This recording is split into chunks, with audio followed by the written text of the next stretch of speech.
Assalamualaikum warahmatullahi wabarakatuh. Hello, we are from Group 8. My name is Agustisha and then my friend Vini Jessica and Rahmat Sumantri. In this video, we'll explain about politeness phase and politeness principle. The first one is the definition of politeness.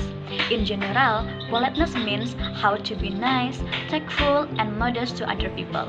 Furthermore, politeness can be defined as a means to show awareness of another person's face. When we are talking about politeness, the concept of face is very important. Why? Because it describes the public self-image. So, what is the public self-image? Within politeness theory, the word face doesn't refer to our actual face, but it refers to our public self-image that we have established for.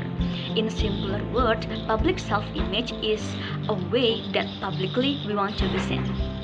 There are two types of face. The first one is positive face. Positive face is an individual desires in which he or she wants to be approved, respected, admired, and appreciated by people around him or around her. It's related to self-esteem. For example, how about letting me use your dictionary? It indicates a positive face because the speaker wants to be approved by using the word letting to the listener. And then the second one is there's a negative face. Negative face refers to an individual's desire for freedom to act. For example, could you lend me a dictionary? It indicates a negative face because the speaker gives a freedom action to the listener by using the word could you. Hereinafter, there is a face-threatening act. It happens if a speaker says something that represents a threat to another individual's expectation of self-image. It's divided into two types. The first one is positive face-threatening act. It could be seen when a person displays disapproval, criticism, complaint, and then disagreement and interruption to the interlocutor. For example, I don't think you are right. It means that the speaker threatens the positive face of the listeners because the speaker expressed disagreement.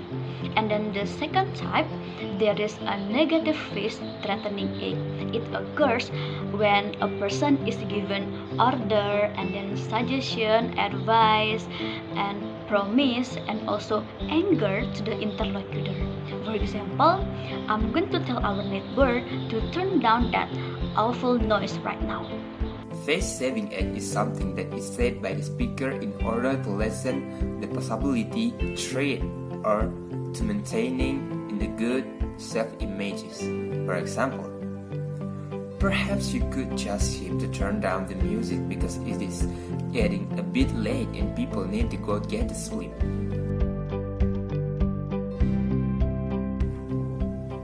Second one, I'd like to explain about types of politeness principles.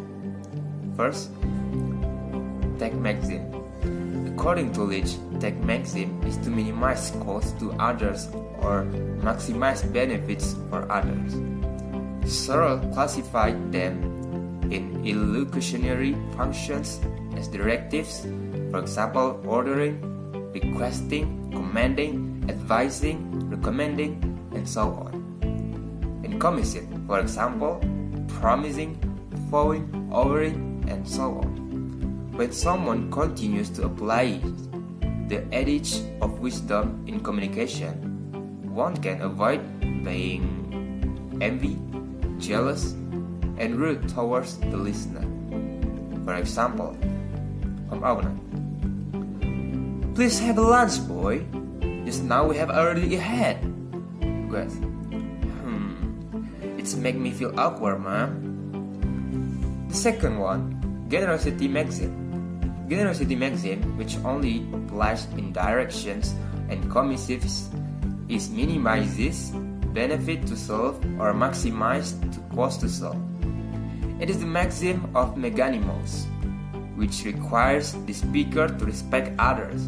Respect occurs when the speaker can minimize his own benefit and maximize the benefit of others. For example, Let me wash your dirty clothes. I don't do too much laundry. Angela, no sis, I'll wash it off in the afternoon. Third types, probation maxim. A probation maxim minimizes insult to others, maximizing the price of others. This only applies in the illusionary function of being expressive, for example, thinking, congratulating, pardoning, blaming, praising, condoling, and so on. And also assertive, for example, stating, boasting, complaining, claiming, reporting, and so on. For example, Sir, I had already started my lecture in business English classes. Oh yeah, I have already heard it. Your English is very good. I'm going to explain about modesty maxim. In modesty maxim, speaker and interlocutor are expected to minimize self-praise each other.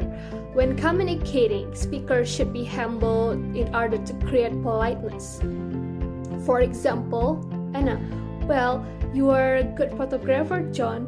John, come on, Anna, I'm still learning. Agreement maxim. In agreement maxim, between speaker and their interlocutor are expected to build an expression of compatibility. Furthermore, the speaker should minimize their disagreement when they talk to the interlocutor. For example, Robin, what if we leave him alone? George, yeah, we have to leave him alone. Sympathy maxim. Sympathy maxim requires speaker to maximize their sympathy for the interlocutor in order to create an attitude of politeness in communicating. If the interlocutor gets success, we should say congratulations. Otherwise, if the interlocutor gets bad luck, we should say our condolence. For example, Anna, finally, I'm accepted to work at my favorite company, Angela. Angela, congratulations, Anna.